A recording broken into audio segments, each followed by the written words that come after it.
Oi, pessoal! Então, a aula de hoje vai ser sobre anatomia radiográfica intrabucal. E aí, sempre que a gente fala sobre anatomia, muitos alunos ficam questionando: mas por que eu tenho que estudar anatomia? É uma grande decoreba? Qual a importância disso? E aí eu trago para vocês, a anatomia é extremamente importante. No nosso caso, a gente vai falar da anatomia óssea, mas tem todas as outras partes também constituintes do corpo, né? E é extremamente importante que a gente identifique o que é o padrão anatômico, o que é aquilo que se repete com maior frequência, ou no popular, o normal, o sadio, no caso dos nossos pacientes, né?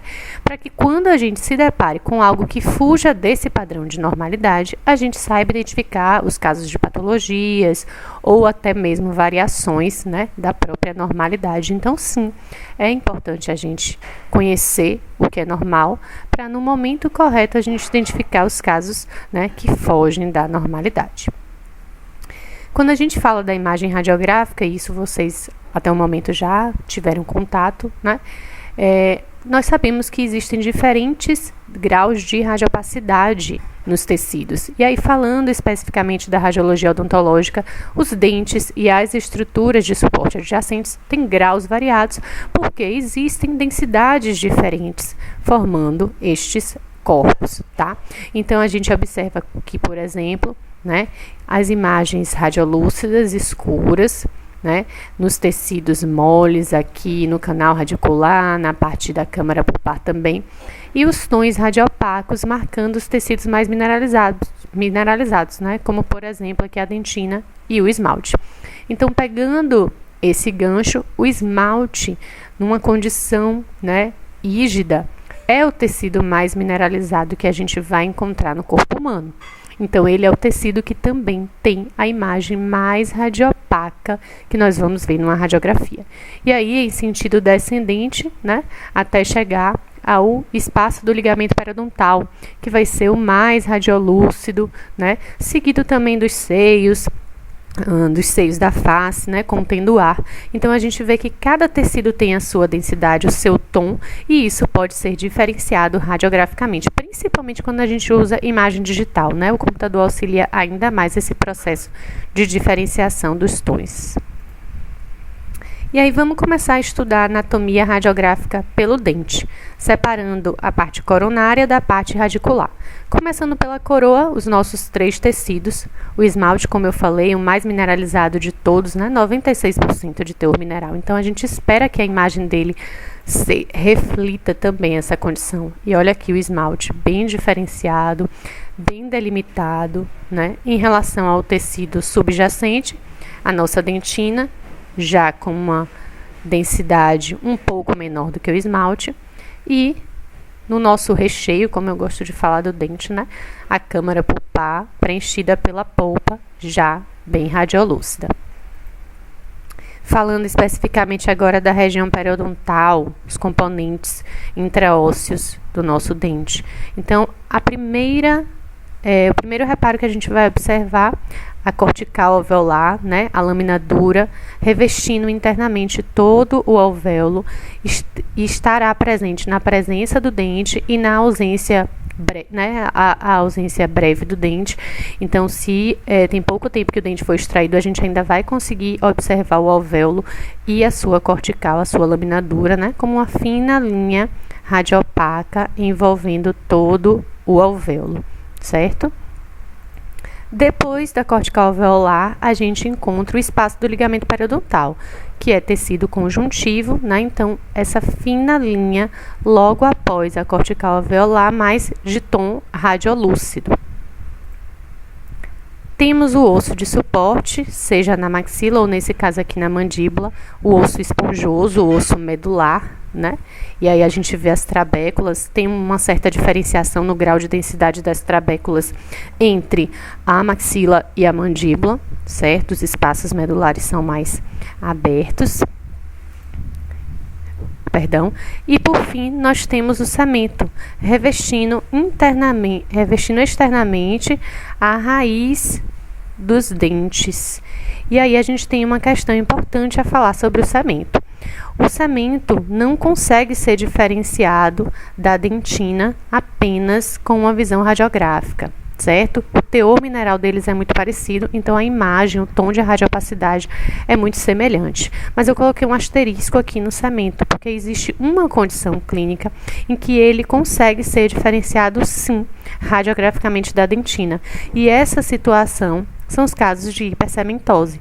Então, uma proliferação a mais, né, de cemento nas raízes, a gente consegue ver um aumento, ela fica meio globosa, né, o formato fica alterado, e nesses casos a gente consegue diferenciar o que é excesso de cemento do que é dentina, tá? Então fica uma dica aí para vocês. Aqui é um esquema para a gente relembrar as regiões do exame radiográfico periapical. Então, as 14 regiões desse tipo de exame, quando a gente fala do exame completo, tá? Então, é um esqueminha para vocês orientarem os lados, o quadrante do nosso paciente. Lembrando sempre que toda vez que a gente for avaliar uma radiografia, o picote, a elevação do picote tem que estar voltada para cima. E assim a gente vai estar observando o nosso paciente como se ele estivesse de frente para a gente. Então, primeiro quadrante, nessa posição, segundo quadrante, o terceiro quadrante, o inferior esquerdo, e o quarto quadrante, o inferior direito. Aqui é o plano sagital mediano do meu paciente, aqui o plano oclusal dividindo maxila e mandíbula. Então, sempre observar essas orientações para que a gente identifique, né, corretamente o lado direito e o lado esquerdo do meu paciente. Isso vale também para a radiografia extraoral, certo?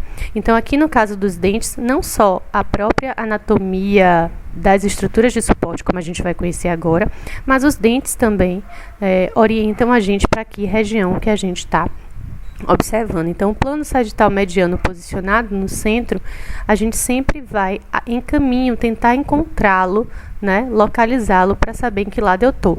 Se eu tô avaliando esse molar aqui direito, o plano sagital mediano tá indo para a esquerda. Então, eu sei que eu tô do lado direito e vice-versa. Então, sempre se orientem, né, sobre a localização do lado que vocês estão.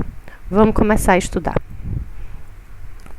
Aqui, né, as radiografias próprias daquele esquema que eu acabei de mostrar, e a gente vai iniciar o estudo pela maxila, pela arcada superior.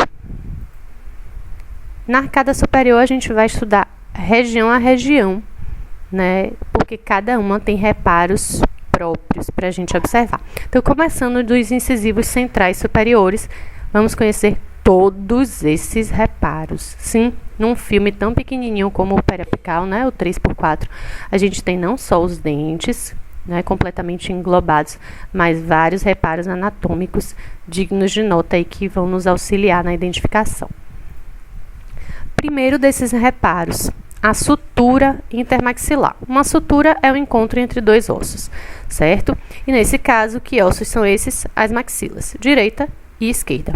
A sutura é representada radiograficamente como uma linha radiolúcida desde a crista óssea, daqueles dentes incisivos, até a região nasal, né? A espinha nasal anterior, que já a gente vai conhecer do nosso paciente. Então, olha aqui na radiografia essa sutura. A sutura ela é mais evidente quanto mais jovem um paciente. A tendência é que ela vá sofrendo, né, uma unificação, um preenchimento por tecido ósseo à medida que o paciente vai envelhecendo. Então, aí a sutura bem representada. Próximo reparo, o forame incisivo. Um forame é uma abertura, um buraco, né, de um determinado canal. Nesse caso, do canal que leva o mesmo nome, canal incisivo ou também canal nasopalatino. Então, esse forame também pode ser chamado de forame nasopalatino, certo? É a abertura oral desse canal, que ele, como o próprio nome diz, se inicia no nariz e vai para o palato. Então, a gente está lidando com a primeira abertura dele. É uma imagem oval, né, ou circular, e radiolúcida. Aqui a gente tem um crânio, né, seco do nosso paciente para que a gente consiga observar esses reparos. Então, né, na ausência do tecido mole de revestimento da mucosa, a gente veria o forame aqui atrás dos incisivos. Na minha imagem, é essa sombra aqui entre as raízes dos centrais.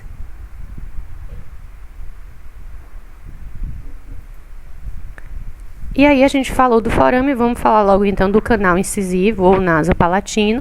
Canal, né, é uma comunicação entre duas partes, nesse caso, como eu já falei, entre o nariz e o palato. Dentro desse canal, geralmente tem feixes, né, nervosos ou vasculares, e promovendo a irrigação, então, de uma determinada região.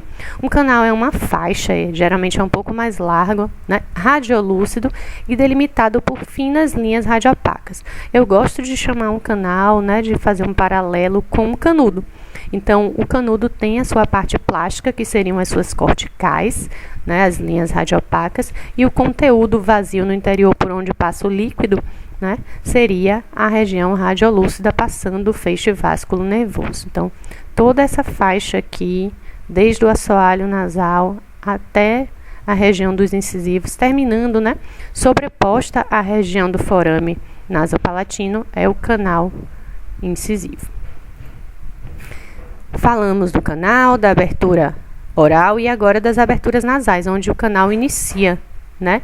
Então, na verdade, são duas aberturas nasais, uma em cada lado do assoalho nasal, separadas pelo septo. Elas são bem menores, certo? Arredondadas e vistas, então, bilateralmente, como duas simples curvaturas aqui no ápice desse triângulo nasal aqui, dessa depressão aqui do nariz, tá? A fossa nasal, né?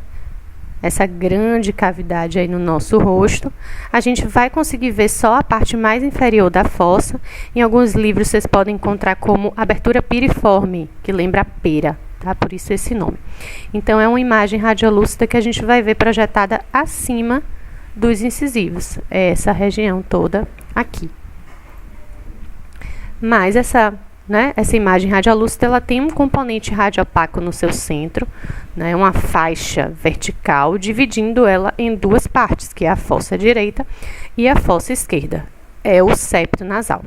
O septo, ele é formado anteriormente por uma cartilagem e posteriormente por ossos, dois ossos, né? A parte superior do septo ósseo é a lâmina perpendicular do osso etimoide. Aquele osso, né, todo esponjoso que fica ali atrás do nariz, ele está na região de base central do crânio, né, e ele tem um formato bem irregular, tem várias células também, ele é bem aerado, bem friável ele também. E, né, debaixo do assoalho sobe um osso próprio do nariz, que é chamado de osso vômer. Certo? Então, septo nasal, a imagem que a gente vai ter representada é a sobreposição das duas partes, a parte óssea com a parte cartilaginosa na sua porção anterior. E é essa imagem aqui, ó, bem forte, bem fácil da gente identificar separando as fossas. Uma estrutura que pode aparecer, depende bastante, tá? É a sombra do ápice nasal, mas ápice nasal não é tecido mole, sim, é cartilagem, mas em alguns pacientes a gente consegue ver como uma leve imagem radiopaca, uma sombra curva, né, ou acima ou, né, sobreposta às raízes dos incisivos mesmo, né, as raízes ou a coroa. Aí vai depender bastante do tamanho do nariz e da angulação que a gente deu. Isso porque o ponto, a área de incidência na técnica de incisivos centrais superiores é o ápice nasal. Então, algumas vezes, eventualmente, também a depender da miliamperagem por segundo que a gente calibre nosso equipamento, a gente pode ter essa imagem discreta ou não. Corneto nasal inferior. Corneto vocês podem encontrar com o termo conchas também. Também são sombras discretamente radiopacas nas laterais da minha fossa nasal. Então, vocês observaram que aqui não tem tudo ar, né? Então, essas duas curvinhas que eu tenho de um lado e do outro são os cornetos. Eles são responsáveis, né, por esse preenchimento aí de tecido mole. São órgãos importantes no momento de respiração, na filtragem, no aquecimento do ar. E aí, quando a gente eleva muito o nariz, a gente consegue ver aquelas duas carninhas ali de um lado e do outro, né? E tem algumas pessoas que têm uma hipertrofia, isso pode atrapalhar a respiração delas também. Esses são os cornetos inferiores, a gente tem cornetos mais acima dele, os intermediários também, os médios, mas que não aparecem na imagem periapical. E a espinha nasal anterior, que eu já falei delas para vocês rapidinho lá no começo. Espinha, né, é uma projeção pontiaguda mesmo de um ou, nesse caso, de 2 ossos, tá? Nesse caso é a parte mais anterior e superior aqui da maxila direita, se unindo do outro lado com a esquerda, e é bem pontiaguda mesmo, se botar o dedo aqui pode perfurar mesmo. E a espinha, radiograficamente, ela é vista como uma imagem radiopaca, que lembra um V na linha média, então sobre a linha média entre os meus incisivos, né? Pode ser até um pouco acima do ápice também, e é essa imagem que a gente consegue enxergar aí. Próxima região, a gente vai caminhando aí na ordem mesmo das regiões do nosso paciente. Vamos para o incisivo lateral e canino superior. Todos esses reparos a gente vai observar. Seio maxilar e a cortical do seio. Então, o seio é uma cavidade, né, contendo ar, própria de ossos que formam a face, ossos que estão na região craniana também. A importância dos seios é dar leveza, né, a esses ossos dessa região, como acontece nos ossos pneumáticos das aves, tá? E também participar dos processos de filtragem, né? Então, bastante importantes aí durante a respiração, durante também a dissipação do som pelo nosso crânio, tá? Então, muito importante aí os seios. E nesse caso, a gente vai falar do seio maxilar, que são os maiores seios que a gente tem na região de face. Essa cavidade, né, que tem internamente uma mucosa de revestimento. Então, como ela contém ar, eu vou ver uma imagem radiolúcida bem forte. Os limites são bem nítidos, tá? Para a gente não confundir com nenhum tipo de patologia nessa região.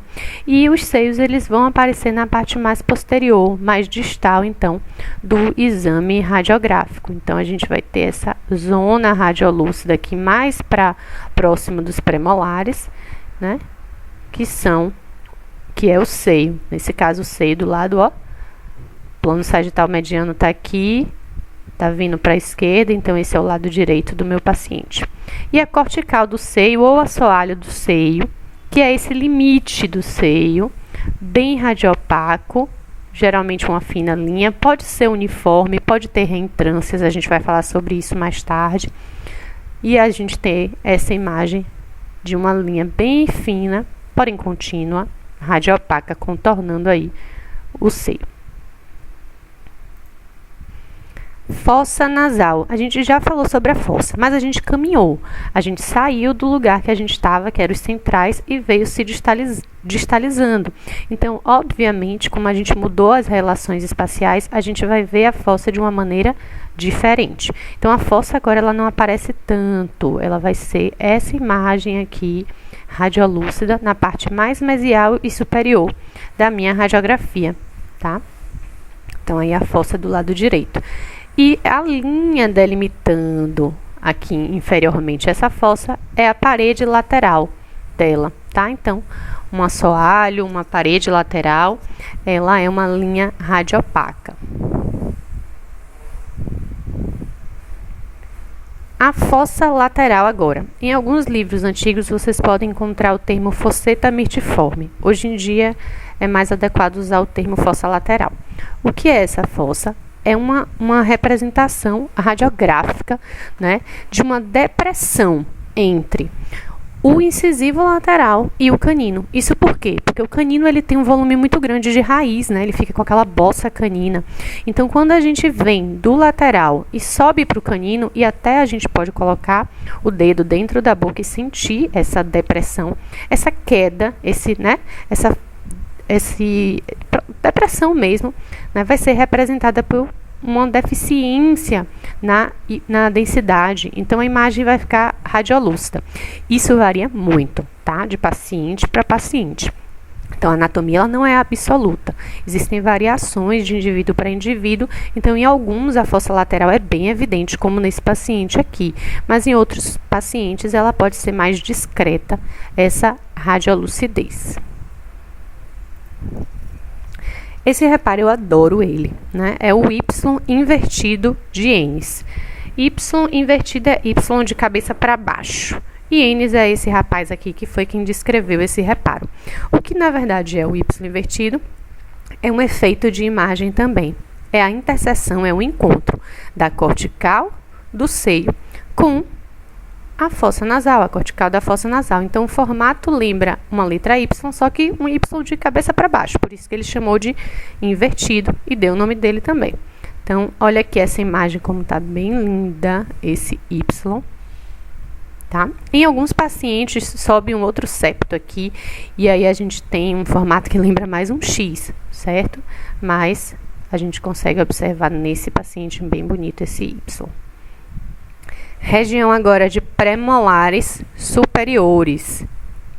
O plano sagital está aqui, né? A radiografia está aqui, então o plano sagital está à direita da radiografia, logo esse é o lado superior esquerdo do paciente. Vamos conhecer alguns reparos novos e identificar outros antigos.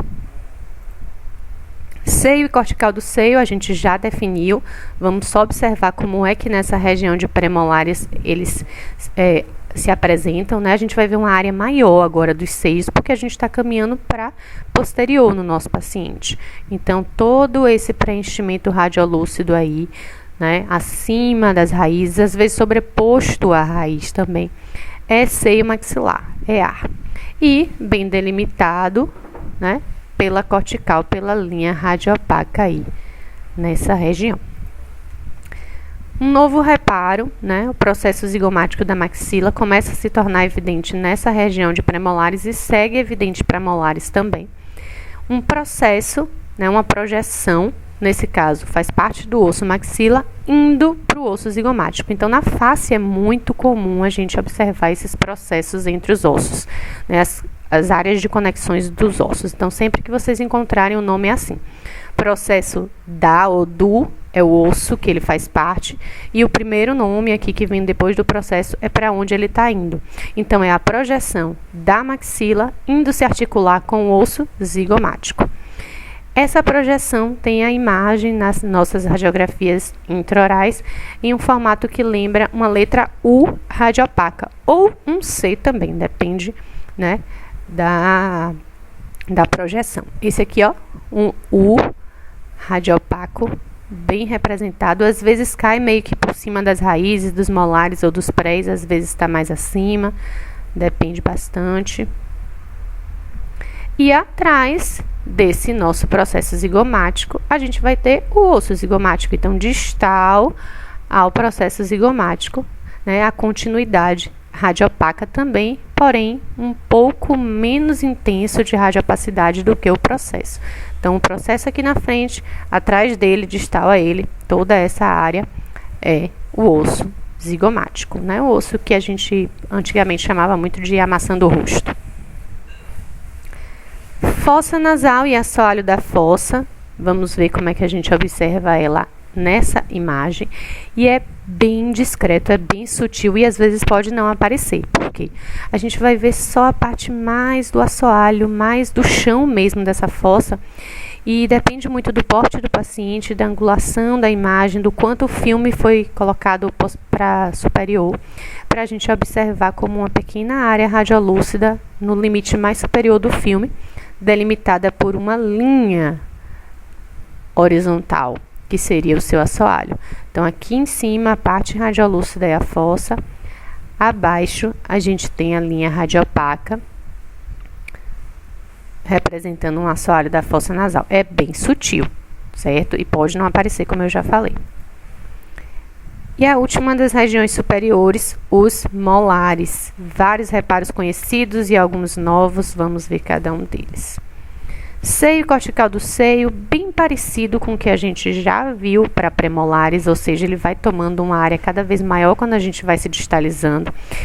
Uma coisa que eu já falei também aqui, a gente nota bastante nessa imagem, é a projeção ou pneumatização do seio, nesse caso aqui, entre os alvéolos do dente, né? Então, dá esse formato meio curvo, meio de dedos de luva, e também projeção para a região do tuber, que é essa porção mais posterior do osso da maxila, né? Então a gente vai falar daqui a pouco propriamente do tuber.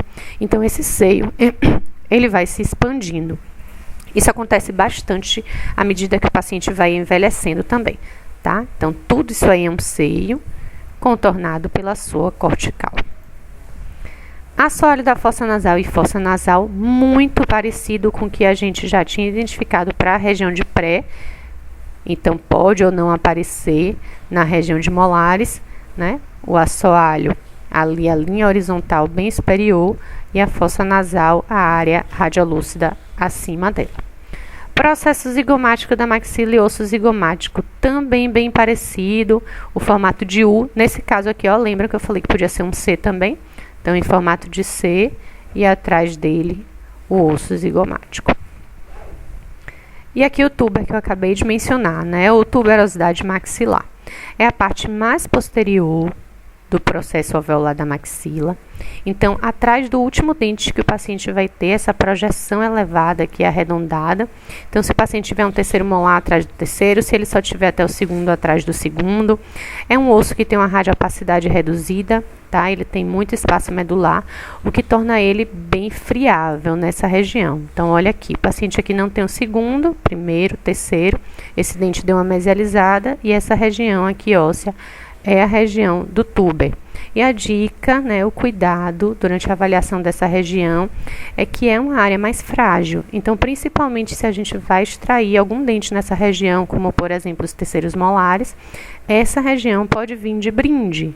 E o que é que isso pode causar ao nosso paciente? A depender da proximidade da relação com o assoalho do seio, pode acontecer uma comunicação boca sinusal, seio, né, e gerar problemas aí infecciosos e na cicatrização do processo de exodontia do paciente. Então, prestar atenção sempre, né, antes de realizar uma exodontia, avaliar todos os reparos anatômicos na radiografia. O âmulo pterigoideo é uma projeção óssea, né, faz parte do processo pterigoide, que é uma das partes daquele osso esfenoide, o osso da base do crânio em formato de borboleta, que alguns livros também o comparam com o formato de morcego, certo? Então, esse âmulo faz parte desse osso e a gente vai conseguir observar apenas nas radiografias de molares superiores, quando a gente consegue distalizar bem o filme. Então, não é em todos os pacientes que a gente observa essa imagem radiopaca em formato de gancho, lá depois do tuber. Tá? Bem discretinho aqui. Não tem uma radiopacidade muito forte, não. Processo coronoide da mandíbula. O que é um processo? É uma projeção, é da mandíbula, mas a gente não está falando de maxila, né, nesse momento da aula, sim. Então, esse é um reparo anatômico particular. Ele faz parte da mandíbula e ele aparece em uma região da maxila, que é a região de molares. Ele aparece porque quando a gente abre bastante a boca, o processo coronoide, que é aquela projeção anterior, né, ao côndilo, ele vai se deslocar. E nesse deslocamento, muitas vezes a sua imagem fica registrada. É uma imagem radiopaca, né, com formato triangular. Pode estar sobre ou abaixo do tuber e às vezes pode até cortar a coroa dos molares, principalmente no caso da existência de terceiros molares. Então, a gente vai ter essa imagem representada. Também varia bastante, né, o aparecimento dele ou não, a depender do grau de abertura bucal do paciente durante o exame. Então, completamos todas as nossas regiões da maxila e agora a gente vai descer para observar os reparos anatômicos da mandíbula. Começando do centro, mais uma vez, região de incisivos. Incisivos os quatro juntos, lembram, né? Incisivos inferiores, centrais e laterais no mesmo filme. Vamos aos reparos. Então, nessa região a gente tem a foramina lingual, né? Foramina é diminutivo de forame, então é um pequeno forame, um pequeno orifício, né, por onde vai entrar um dos ramos da artéria lingual para inervar essa região aí. Então, é uma pequena área radiolúcida, né, um pequeno buraco, um formato de ponto, um formato circular, bem na linha média abaixo dos ápices dos incisivos. No crânio seco, a gente vê o forame na superfície lingual, na região de sínfise. E olha ele aqui bonitinho na radiografia, o pontinho radiolúcido. Circundando o meu forame, eu encontro uma área de reforço ósseo espiculada, por isso leva o nome de espinhas, né, genianas, ou também vocês podem encontrar o termo tubérculos gene.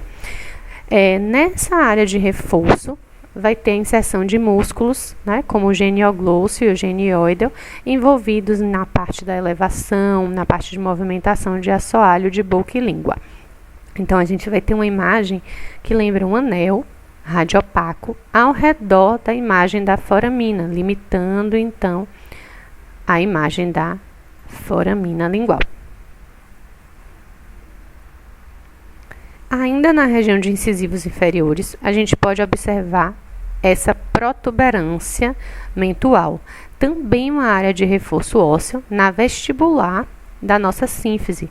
Então, a gente vai ter a imagem bem radiopaca subindo, né, indo se encontrar na linha média, lembrando um V invertido, um V de cabeça para baixo, ou uma imagem de uma pirâmide, ó para cá, subindo. Ela pode se finalizar abaixo dos ápices dos centrais ou até mesmo entre, como está nessa imagem daqui. A base da mandíbula, né, a parte mais inferior do osso, é bem forte a imagem dela, né, bem cortical, uma faixa radiopaca que a gente vai observar, mas nem sempre a gente está observando ela ou não, porque depende do porte do meu paciente, da altura da sínfise dele e também da angulação vertical que a gente empregou para fazer o exame. Então, olha aqui, nessa região, nesse paciente especificamente, a gente conseguiu esse registro. Algumas vezes a gente não consegue. Tem paciente que a gente não consegue afundar o filme o suficiente também para absorver, né, para englobar essa região. Canais nutrientes.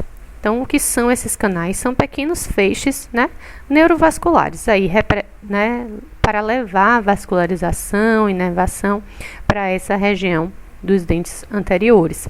Então, a gente vai ver eles como finas linhas radiolúcidas, verticais, que vão se direcionar ao ápice mesmo ou entre os dentes, né?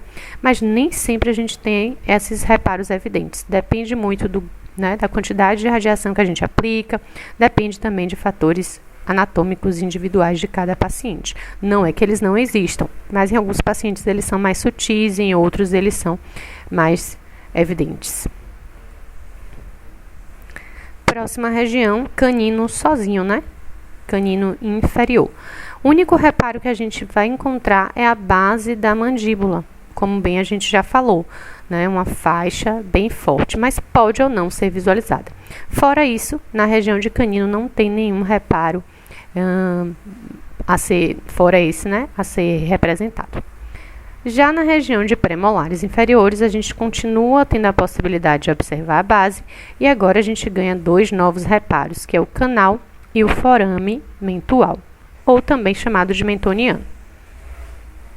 O canal mandibular é um importantíssimo feixe vasculonervoso da nossa face.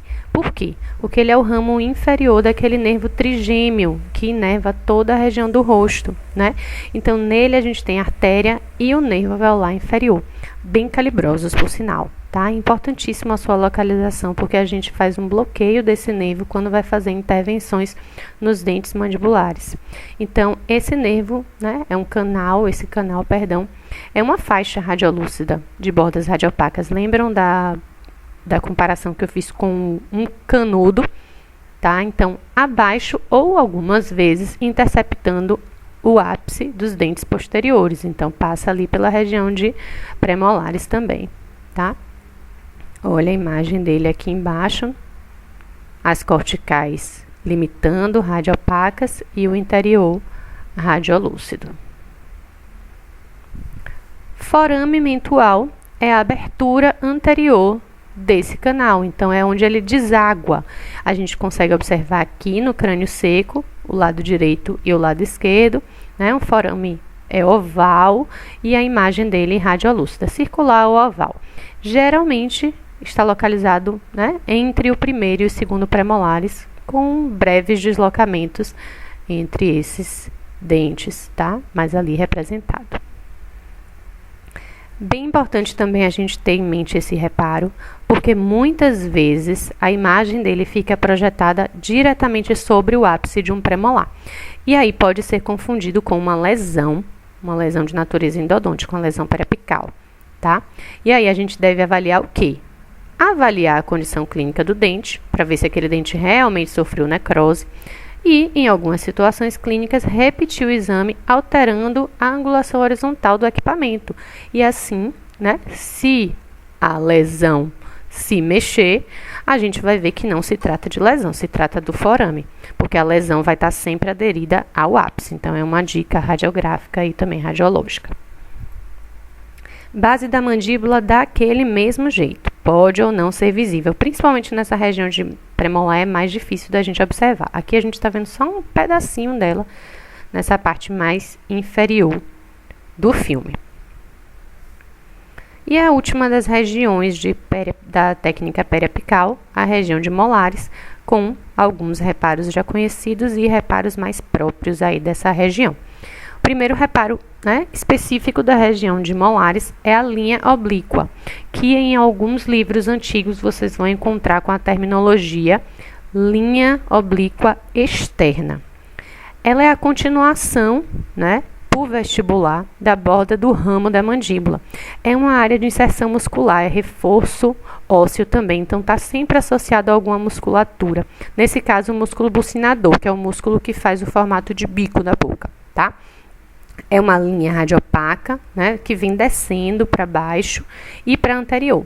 Geralmente ela vai ser mais evidente atrás dos terceiros molares e vai desaparecer sobre as raízes do primeiro molar. Então, olha aqui o caminho dela, é o caminho aqui do ramo descendo e vai se perdendo à medida que ela vai chegando, vai caminhando para anterior. Oblíqua por causa da trajetória dela, tá? Linha miloioidea. Outra linha, outra área de projeção proeminência óssea, mas ao contrário da oblíqua, né, a miloioidea ela é por lingual, tá? E a inserção da musculatura do músculo miloioideo, do músculo de mesmo nome. Então, ela também é radiopaca e ela corre abaixo e paralelo à linha oblíqua que a gente acabou de ver. Então, antigamente, ela era chamada de linha oblíqua interna, justamente por causa disso. E ela passa ali à altura do ápice dos molares. Então, ela geralmente acaba interceptando o ápice dos molares ou passa logo abaixo dele. Então, ó, ela está aqui, a oblíqua está aqui, então por isso que elas são paralelas entre si. Região de fóvea submandibular ou fossa submandibular tem sido um termo bem empregado também. É uma depressão que se encontra na face lingual da minha mandíbula dos dois lados, exatamente na região aonde se localiza a glândula submandibular, glândula salivar submandibular. Então, ela está do lado direito e do lado esquerdo. Como é uma depressão, é aquela imagem clássica, né, de como se eu tivesse removido uma quantidade de osso naquele local.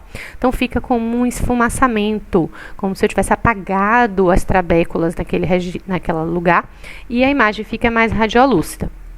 Essa depressão, ela se localiza entre a linha miloioidea e a base da minha mandíbula.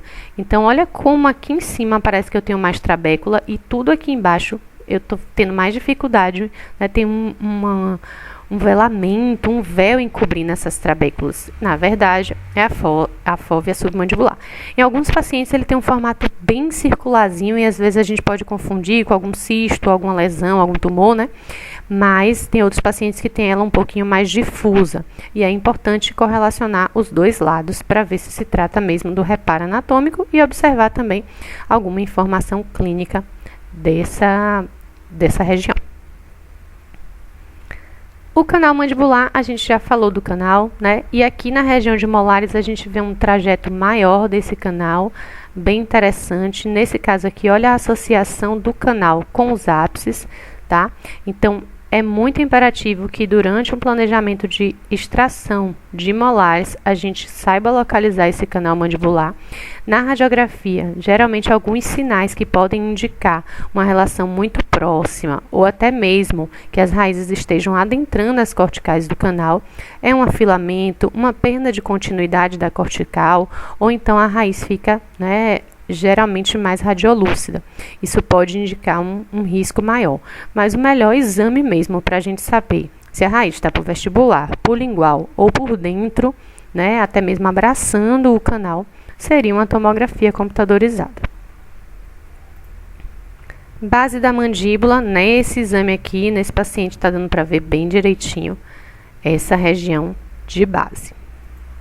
E aí a gente termina a região da mandíbula e vamos falar sobre o próximo exame intrabucal, que é a radiografia interproximal ou bite wing, que é formada por 4 regiões, As regiões de molares direitos e premolares direitos, olha aqui, plano sagital mediano, plano caminhando para a esquerda, então eu estou do lado direito, aqui embaixo botei o plano sagital mediano para cá, então plano indo para a direita, estou do lado esquerdo, região de premolares esquerdos e molares esquerdos.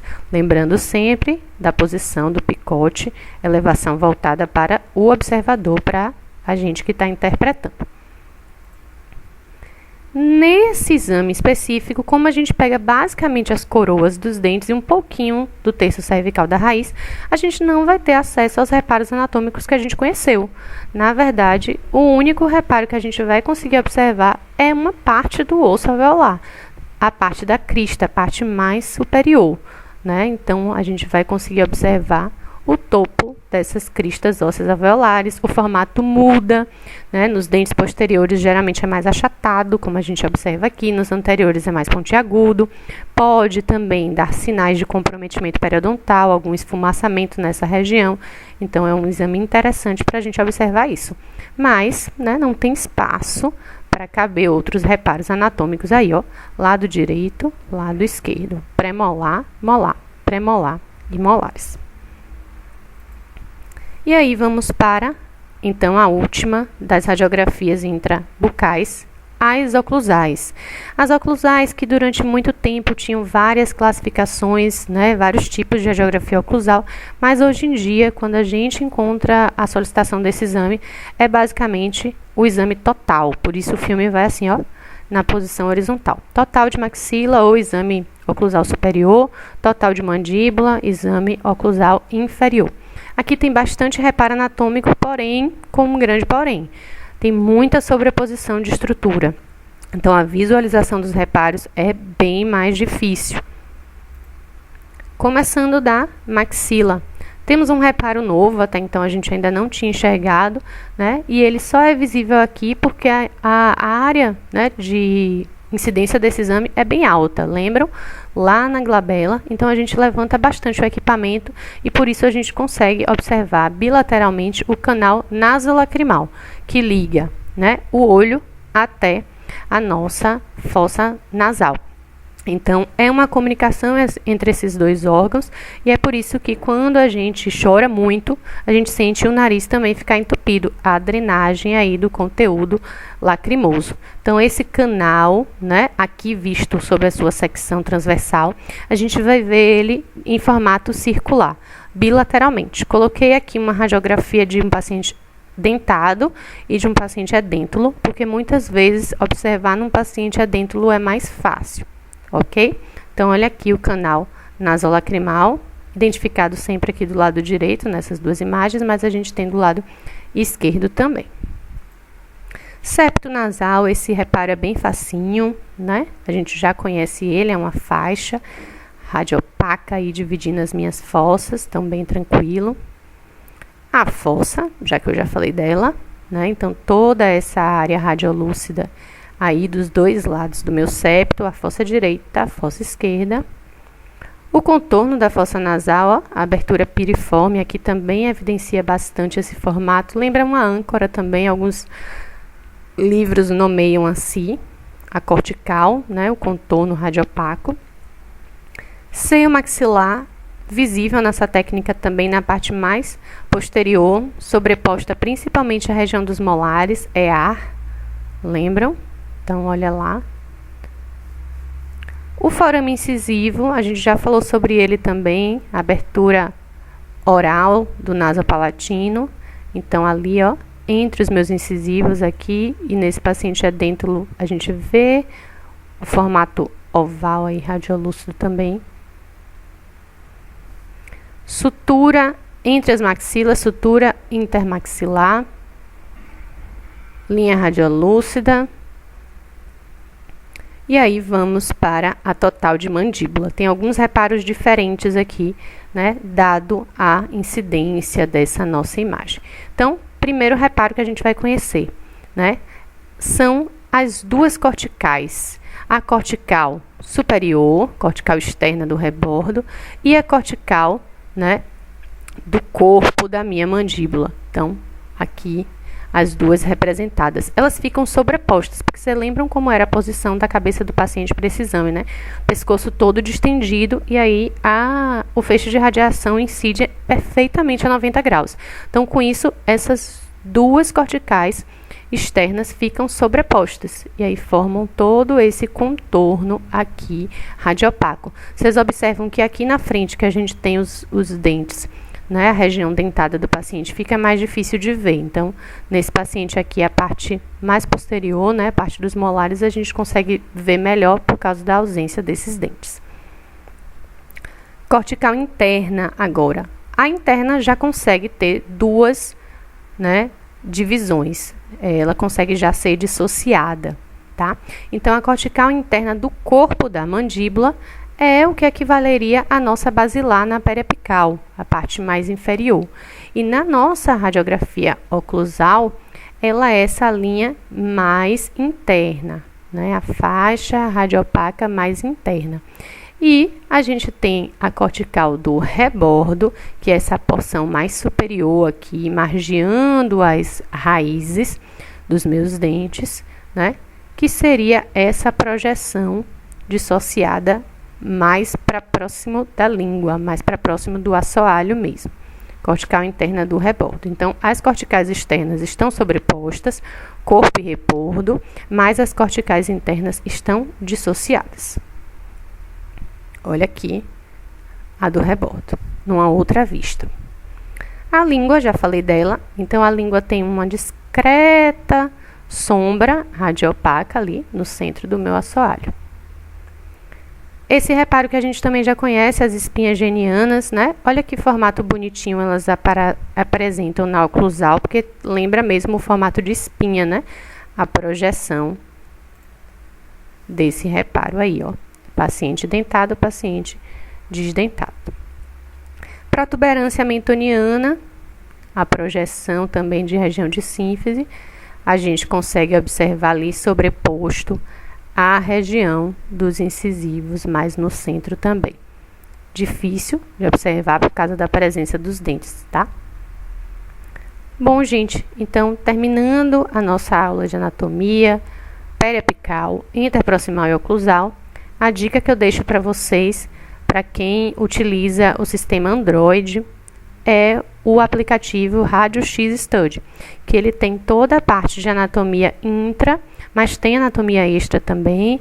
Ele tem a parte de patologia, ele tem a parte de alterações, então é um aplicativo bem interessante para estudar. E tem também alguns momentos de quiz, né, de desafios aí, para vocês testarem o conhecimento de vocês. Ok? Então, até a próxima videoaula.